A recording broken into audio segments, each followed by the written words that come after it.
Hey Megan, how are you doing? It's been a long time since we last spoke. I was just wondering if you were well. Carl? Yeah, it really has been a long time. I'm fine. I'm doing much better without you. So, what do you want? You've got a lot of nerve talking to me after everything you did. It's already been months since you left, and you suddenly want to have a chat? Just to let you know, I'm not interested in catching up or making up with you. I just want to know how you've been recently, that's all. You don't have to be so defensive. You must be feeling lonely living all by yourself in that house without me, right? You can't have completely forgotten about me already. Lonely? That's a great joke. I stopped feeling lonely 3 seconds after you walked out the door. Honestly, I felt more angry and sad. But it's already been months. I'm not sad about you anymore. I'm disappointed and still angry enough to not want to have anything to do with you, but otherwise, I'm doing really well. I'm grateful to our lawyers that our divorce went so smoothly and that it was all over so quickly. Thanks to that, I didn't have to meet you in court as often as I expected. Alright, I'm kinda shocked. I thought that you would still feel something for me. I mean, it's only been 6 months, you know? You can't have gotten over me that quickly, can you? I kinda feel like we've really grown apart. I feel like there's a massive distance between us now. We used to be husband and wife, and we were in love, and we lived together, ate dinner together. But look at us now. We're so far apart. Huh? What's your point, Carl? I told you that I'm not interested in talking to you. That includes getting nostalgic about how things used to be. And what do you expect? I don't know where you're living right now, but of course we're far apart, physically and emotionally. We're divorced, and we're never going to see each other ever again. We're complete strangers now. You're no different to any stranger I pass on the street. The difference between you and a stranger is that I would rather have a conversation with any random person rather than speak with you. Megan, don't be so cold. You don't have to be so harsh towards me. I used to be your husband. The key words are used to be. That was until you won the lottery and suddenly started acting like you were better than me. Yeah, it was a lot of money, but I don't understand how you could have changed so much in just a matter of hours.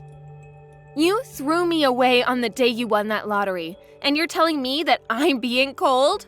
I don't have anything to say, and I have no intention of being kind to an idiot like you.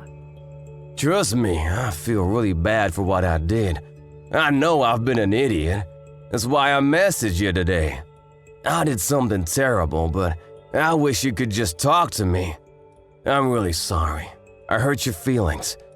I thought about what I did since then, and I've reflected on my actions. I regret ever doing something so stupid and impulsive. I should have been more rational when we were talking about the winnings, and shouldn't have reacted like that. No, I should have listened to what you said more carefully.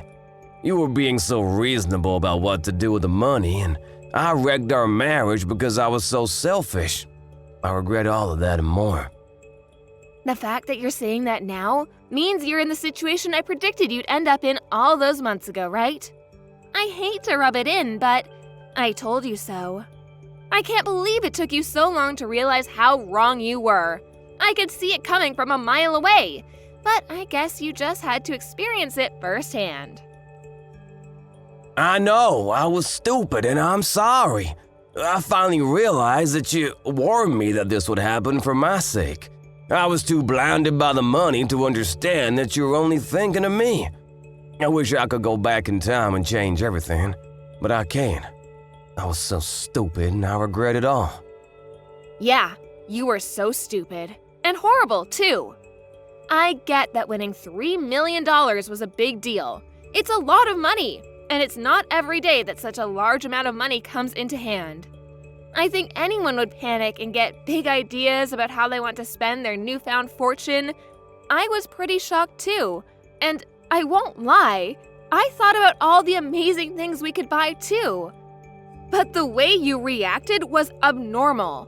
Once you knew you had the winning ticket, nothing else mattered to you. You only cared about yourself and the money.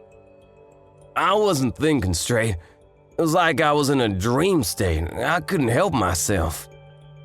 All I suggested was that we should be sensible with how we spend the money and save as much of it as possible for our future together. And keep some money aside in case we had children. I wasn't planning on taking anything from you, and I made no mention of spending it all by myself, but you started raving. Shouting at me that it was your money and that I wasn't allowed to touch a single cent, that it was for you to use the way you wanted to spend it. I never intended to take anything from you, but that's what you assumed. And suddenly, poof, like magic, you were gone, along with the money. You didn't even answer my messages until you sent me the divorce papers. And even then, you only replied that you would give me alimony if I signed the papers. We had been together for 3 years, but all that went down the drain when you got that money and turned into a completely different man. For weeks, I wondered what those 3 years were, if they meant nothing to you. After I stopped being sad, I realized that I had already wasted 3 years, and that I shouldn't waste any more time trying to make sense of what you did. I know. I was completely at fault. But it was $3 million. Neither of us had even had a tenth of that amount in our banks at one time. You can imagine why I went so crazy, can't you? Yeah, it's a lot of money, but that doesn't excuse your behavior. You ranted at me that my parents might come and beg you for money because they're so poor and that you couldn't trust anyone anymore. You were insulting me and my family with every word you said. Because you had all this money, you had this ridiculous idea that you were better than all of us. I never knew you could be so hurtful and obnoxious, and I was shocked that you could change so easily because of some money. I don't know what got into me. I don't really know why I said any of that. I didn't mean it, you know that, don't you? I regret everything I did and said after that. I wish I could take it all back. Really? It sounded like you meant it at the time. Don't try and run away from what you did. It's way too late for you to start begging me for forgiveness. I couldn't care any less about how guilty you feel. Your feeling bad isn't going to change anything. Anyway, what do you want? Let's get this over with. What are you talking about? There's a reason why you messaged me today, isn't there? I know you didn't just message me so that you could apologize. No, I really was worried about you. I wanted to show you that it changed and felt bad about what I did. I guess I also wanted to find out what you did with the money I gave you when we divorced. I was just curious about how you spent it, that's all. Money? That's what you're interested in? You're talking about the lump sum of money you gave me, right? You chose to give me that money instead of sending me regular payments of alimony because you didn't want to risk having to send me alimony payments for the rest of your life, if I remember correctly. Yeah, that money. I gave you $200,000, didn't I? Yeah, you did. What about it? What did you do with it? It's my money, so what does it matter what I did with it? I don't think it's any of your business how I spent it. It's not like you set any conditions for how I spend it when the amount was decided in court. Yeah, but it was my money to begin with. I think I have a right to know what you've done with it and decide what you do with it regardless of what was decided in court. And if you have any left, I was wondering if you could return it. Since you're so smart when it comes to money, I was hoping you still have a lot left. No way. You can't seriously be asking for it back. Of course I'm not giving it back. It may have been yours when you had it, but it became mine when you paid it to me as compensation. Do you understand the meaning of the word compensate? You're the one that suddenly asked for a divorce, so I was owed alimony. But you didn't want to pay that, and I didn't want to keep on having to meet you in court, so I settled for that money you gave me. I don't have any obligation to return that money to you. That money was owed to me, and it's mine. Yeah, it was compensation, but I only gave you a lot of money because I had a lot of my own money at the time. But I'm having trouble right now, and I need some money. It would be great if you could give it back. To be honest, it's my money, so I shouldn't even have to ask you. What do you mean by trouble? I got married after we divorced. Oh, so the rumors I heard were true. Congratulations! I heard that you married someone. So, how did that turn out for you? She ran away with all of my money. I never should have married her. What? All of it? Yeah, can you believe it? It was $3 million, so I thought that I didn't have to worry about anything for the rest of my life. I thought I could live like a celebrity. So I resigned from my job and had a house built for me and my new wife. We filled it with designer furniture and everything. We even had a pool put in. We were living the perfect life together until one day she suddenly asked for a divorce. After the divorce was finalized, I realized that all of my money had been transferred to her bank account, and she was gone. We were divorced. My account was empty. She had disappeared. She even told her lawyers that I had been cheating on her, even though I'd never done anything like that. I had already lost $1 million in compensation during the divorce for an affair I never had, and she took the rest of what was in my account without me even realizing it. I don't know where she is, but the last I heard, she was living in a penthouse apartment abroad. You said you never cheated on her, but she managed to win the court case? That must have meant that she had enough evidence to argue for compensation. You can try and act the victim all you like, but in the end, it was your own fault. Your own irresponsible actions brought all this upon you. Yeah, fine. She got pictures of me with another woman. But how is it fair that she gets $1 million in the divorce? It's my money! So you did cheat on her after all. You're a pathetic excuse for a husband. Yeah, alright. Say all you like. Anyway, that's not my point. I've explained why I need the money. Can you give me back the money I gave you? I need it right now. My ex-wife got the house in the divorce too, so I don't have anywhere to live. She's not even using it, she's abroad. But the woman put it out for sale. I was kicked out of my own house so that she could sell it and take more money from me. Megan, you're still living at the same place we lived in when we were married, right? Can we live together again? Excuse me? Are you asking if you can move in with me? Let's just forget about everything that happened in the past and live together. I want us to start over. I'll be a better husband this time. Even if we don't have the $3 million, I know that we can be happy together. I still love you. We can work through this together. I swear I'll make you happy this time. No way. You must be out of your mind. It's disgusting how you think you can slither your way back into my life again. We're over, and we're never getting back together. Ever. The divorce was finalized, and I'm free of you. I don't have anything else to say to you. Plus, I've already moved out of that house and sold it. I'm living somewhere else. What, you moved out? Where are you living now? Are you still close by? I'm not giving you the details of where, but I'll tell you a bit about it. Thanks to the compensation I got from you, I was able to buy some pretty reasonable shares. I had to be patient, but it went really well. I managed to earn a profit from it. You bought shares? I never knew that you knew how to do that kind of stuff. Why didn't you tell me when I had the $3 million? We could have made an even bigger fortune. Don't be stupid, Carl. It was beginner's luck. And of course, I didn't put the entire $200,000 you gave me into buying shares. I invested a reasonable amount and got lucky. Once I made a decent profit, I backed out and put all the money I made into a savings account. Right now, I'm working full-time and using the money I've saved up to live a little more luxuriously. I buy organic and I spend money on the things I love and enjoy. But I still have money saved for a rainy day. Thanks to that, I was able to get a penthouse apartment in a really lovely area. It's not filled with designer furniture, so it might not be as fancy as the place you had, but it's home. I realized early on that it was dangerous to impulse buy when you have so much money at your fingertips, so I try and only buy what I need or really want.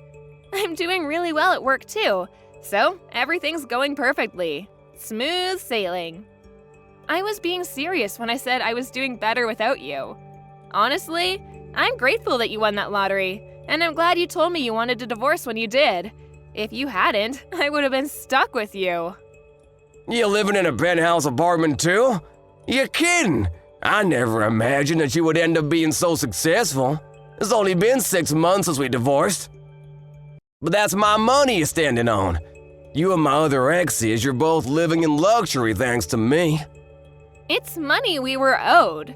I don't know what to say about that money she took from your account, except maybe that it was just karma coming around to bite you in the ass. By the way, how much money do you have saved right now? About $200? You can't be serious. You're turning 36 this year, aren't you? You don't have a place to live, you're unemployed, and you only have $200 saved? I would sympathize, but I know that it's all your own fault. What are you planning to do from now on? I was just kicked out of my own house last week. I haven't been able to find a job yet. I thought that I could sell the house, but my other ex got it in the divorce, so I don't have anything worth selling. I already failed one job interview, and I didn't know what else to do, so I decided to message you, hoping that you could help me. What about your parents? Why don't you ask them to let you stay with them while you find a place of your own? And a job. Some idiots in my parents' neighborhood found out that I won $3 million and started harassing my parents. Most of it was really childish, you know, throwing toilet paper around, but they were getting death threats in the mail and stuff too. Some magazines were asking for interviews non-stop. My parents ended up moving away and they cut ties with me. I need your help, Megan. I don't have anyone else. You're the idiot, Carl. That's the main reason why I warned you about bragging about your win to everyone. Just because you won $3 million doesn't make you better than everyone else. I told you that you shouldn't get carried away, didn't I? But you didn't listen, and you lost a lot of friends and made a lot of enemies in the process. I know, I regret a lot of what I did. I regret not listening to you the most, because none of this would have happened if I just did as you said. That's why I want to get back together again. I need you to keep me in check. Sorry, Carl, but I'm not interested in being your babysitter. We're never getting back together. There's not even a 1% chance of it happening. Why not? I'm not asking you to be my babysitter. I want us to be husband and wife again. We didn't get divorced because we stopped loving each other. You still love me, don't you? We can get back together again. You must be joking. You're the only one that thinks we still have a chance. I don't know whether you do actually still have any feelings for me, or if you're just saying all this because you want money. But either way, it doesn't change how I feel about you. The second you said you wanted a divorce, I hated you from the bottom of my heart. You chose your money over me. You made that really clear during the divorce. Now, I'm indifferent. I couldn't care less about what happens to you. Don't say that. That hurts more than being told you hate me. Please, I'm begging you for help. Could you at least have some pity for me? I need your help. We used to be married, remember? We spent 3 years living in the same house. We can forget about everything and start new together. No thanks. You're the one that asked for a divorce despite the 3 years we spent together. So don't bring it up as a reason to get back together. Then could you at least lend me some money? That's all I asked for. You said you've got money saved up. You can spare some, can't you? You made that money because of the money I gave you. You owe me. Come on, I don't even have a place to live. I'm begging you, Megan, help me out. I don't have anyone else to turn to. I don't have any obligation to help you. You won $3 million and you told me that you didn't trust me with your money, saying that I might waste it all on shopping sprees. Only God knows where you got the idea that I would do that. You said you wanted to spend it how you liked and demanded I sign the divorce papers. And you left, taking all your money with you. Well, I'm telling you now that I'm free to spend the money I have however I like. including the money I got as compensation. I don't have a single cent to give you. Then what am I supposed to do? The reason why you have so much money right now is because of the money I gave you. Don't you feel any gratitude towards me? You could at least give something back as thanks. It's not fair that you're living in a penthouse apartment and have money saved and still have a job. I don't have anything. How can I accept that? Why should I care whether you accept it or not? You were living in a house filled with designer items and lived the celebrity life for a few months, didn't you? I hear that your new wife was quite beautiful, too. You didn't have to work and spent your days relaxing, sleeping, and eating, I guess. Do you remember what you told me when you left me? You said that you were rich and that you deserved better than a boring old woman like me, even though we're the same age. Even though you would be just as boring without that money. You said that you were going to find someone younger and prettier, someone that would suit your newfound fortune. Did you think I would forget that you said that? I don't remember saying anything like that at all. But I'm sorry, I really am. I wasn't myself then. I didn't think that at all. I've never thought anything like that. You didn't think I was being serious, did you? Ever since we got divorced, I've been thinking about you. I just want to get back together. I realized after spending a few months living with my other wife that the only one for me was you. I need you, Megan. Really? You need me? Thanks. I'm so flattered. Is that all you have to say? I'm begging you here. Just listen to what I have to say, please. Can't you be a little interested just for a minute? I just need $1,000, that's all. I won't ask for any more than that. I'll pay you back. Megan, are you listening to me? If I have $1,000, I can buy lottery tickets again. I'll win a fortune, and I'll be able to give you all the money you want. You've got to be kidding. I guess it's true that money drives people crazy. You hear a lot in the news about how people spent their winnings on something ridiculous, but I think you've outdone all of them. I've never heard of anyone that had to beg their ex for money to bet their chances on a second win. If you think that's the way out of your problems, then there's no helping you. What do you mean there's no helping me? You can help me. I just need money. We can fix everything if we get back together and help each other through this. I want to start over with you. I love you. Don't you love me back? Don't you feel sorry for me? You don't love me. You just love that I have something you don't. My money. And I don't need anything to be fixed. My life is great as it is now. It's not perfect yet, but you're not the one that will make it perfect. You need to learn to fix your behavior and fix your problems yourself. Don't bother me anymore. I do love you. I only have you. Give me back my money. It's not yours. I made this money because of the decisions I made. You lost yours because of the decisions you didn't think through. Don't ever message or call me ever again. You asshole. Let me give you the same parting gift you gave me. I deserve better than a boring old man like you. I'm going to find someone that loves me and live happily ever after without you. I'll be blocking your number, so don't try and contact me. Goodbye! After that, Megan blocked Carl's number and blocked him on all of the social networking they were connected on. Megan was able to forget about Carl pretty easily and was enjoying her peaceful life without him.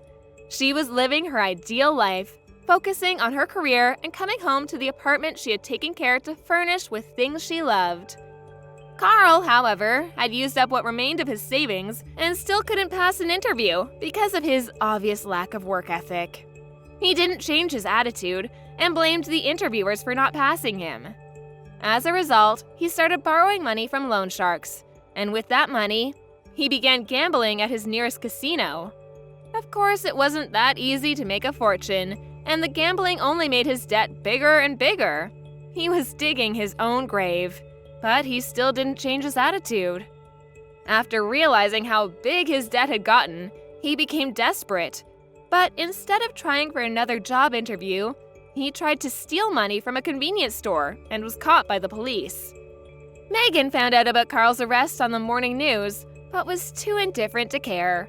She only remarked that money really does drive people crazy, and went on about her day as she usually would. Carl was just another stranger to her now.